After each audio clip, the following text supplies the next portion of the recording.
Ciao a tutti ragazzi, io sono Rosalinda e oggi nuovo video, nuovo Let's Talk. Oggi voglio parlare del futuro e della paura che si può avere del futuro, perché si ha paura del futuro. Prima di cominciare però vorrei ricordarvi di iscrivervi al canale e lasciarmi un mi piace se vi piace il video e adesso possiamo cominciare subito.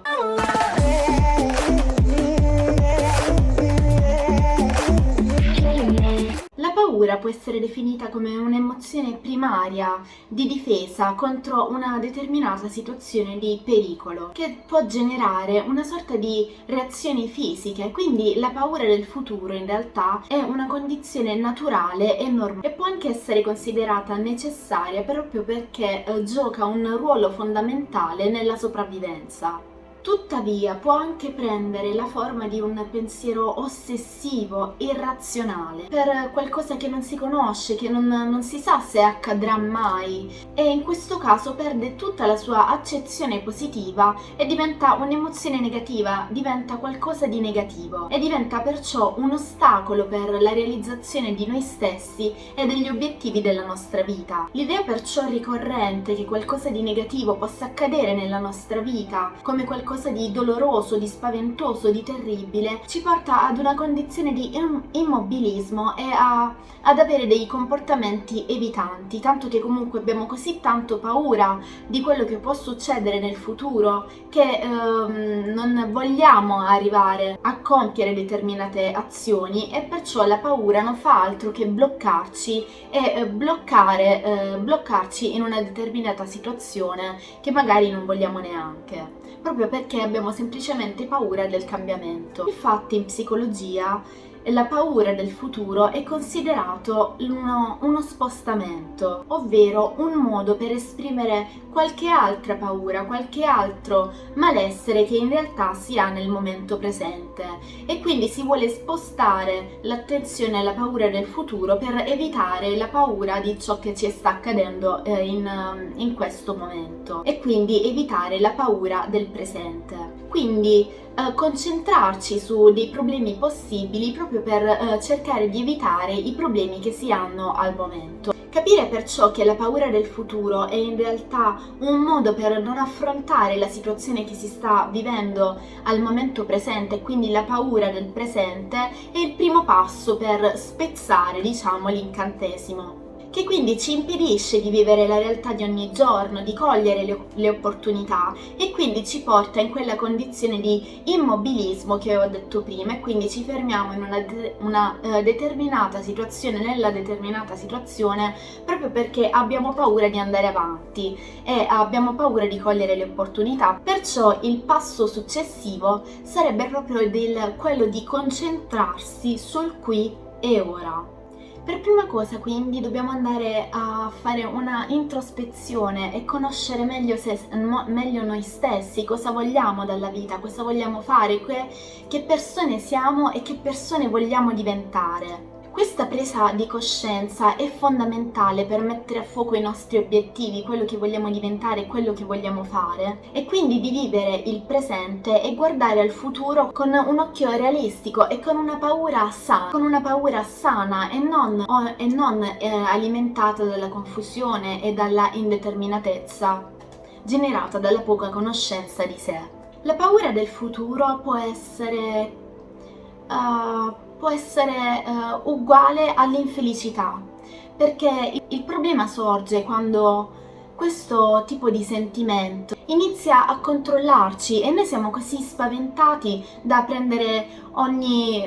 fare qualsiasi tipo di cambiamento nella nostra vita, che può essere uno spostamento, un cambiamento in bene, magari per realizzare i nostri sogni. E quindi siamo così tanto spaventati da non voler intraprendere i percorsi che in realtà vogliamo prendere nella nostra vita, a causa dei rischi, dell'incertezza dei risultati di tali obiettivi, associati quindi al cambiamento, a ridurci a vivere vite compromesse che non vogliamo trasformare, che non osiamo trasformare. E questo quindi porta a grande infelicità e ad un sentimento di insoddisfazione. La paura ha sempre una sorta di impatto nella nostra mente, anche quando cerchiamo di ignorarla. Lei è sempre lì, che è sempre lì nella nostra mente e ci fa sentire questi sentimenti strani, quasi avessimo un peso sul petto. Ma il primo segreto per essere liberi dalla paura è possederla e quindi possedere la nostra paura del futuro. Abbiamo imparato sin dall'inizio a intorpidirci emotivamente, diventiamo dipendenti per qualsiasi cosa, che può essere cibo, sigarette, alcol, droga, eccetera, eccetera, proprio perché vogliamo andare a nascondere, ad eliminare, quasi ad annullare quei sentimenti, quelle emozioni che ci fanno stare male, soprattutto anche la paura. E quindi è tempo di possedere la nostra paura e riprendere quindi il potere che è nascosto al suo interno. È importante anche cercare di cambiare la visione stessa che abbiamo della paura. In genere le persone pensano appunto che, anzi pensiamo in generale, anch'io mi metto in mezzo comunque, che la paura sia un sentimento negativo, sia un'emozione negativa e associamo perciò la paura a qualcosa di negativo, ma dobbiamo comunque vederla in maniera positiva, come un'emozione positiva. Noi tendiamo a pensare che la paura sia un'emozione costrittiva, che ci fa sentire a disagio, ma il suo scopo in realtà è quello di farci da guida, è quello di darci dei messaggi. È sano e normale avere paura di viaggiare veloci in auto, di viaggiare veloci in moto, e in quel momento la paura non fa altro che essere una sorta di warning, no? Di metterci allerta e quindi di dover rallentare, e prendere magari in considerazione altre possibilità. Perciò non possiamo guidare una macchina o la nostra vita soltanto schiacciando l'acceleratore, soltanto usando l'acceleratore. Dobbiamo anche avere la consapevolezza di poter rallentare, di mettere in pausa e a volte anche avere la consapevolezza e essere in grado di fermarci grazie alla paura. La paura in realtà esiste solo nella nostra mente, salvo che non si abbia una sfera di cristallo.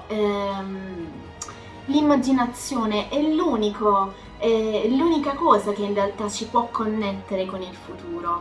Perciò tutto quello che abbiamo nella nostra vita, il computer con il quale lavoriamo, la macchina che utilizziamo, che guidiamo, o quello che ci circonda, prima di essere reale nella nostra vita, è stato prima nella nostra immaginazione. Lo stesso vale per il nostro futuro, inizia tutto dalla nostra immaginazione, dalla nostra mente. Perciò rifiutarsi di immaginare o creare un futuro positivo può creare sensazioni inutili di impotenza, di ansia e di stress.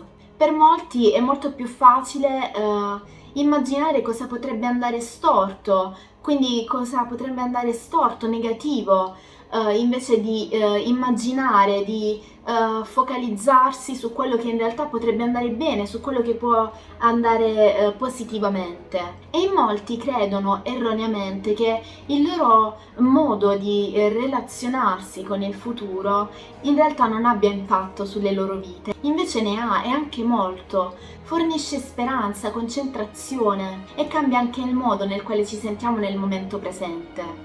Dobbiamo perciò avere una visione di quello che vogliamo nel nostro futuro.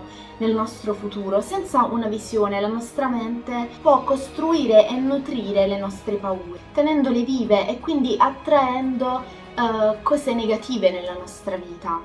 La maggior parte delle persone non vuole pensare al futuro proprio perché pensa che la pianificazione e il futuro e ciò che può accadere nel futuro sia qualcosa fuori dal nostro controllo. Le persone consapevoli invece non aspettano di sapere cosa accadrà nel futuro, ma cercano in qualche modo di visualizzare, di immaginare, di avere una visione del futuro, di immaginare di avere una visione di quello che può essere il loro futuro. Si concentrano perciò su cosa potrebbe andare bene invece di cosa potrebbe andare storto. senza ignorare comunque il cosa potrebbe andare storto, ma eventualmente pianificare anche un piano B.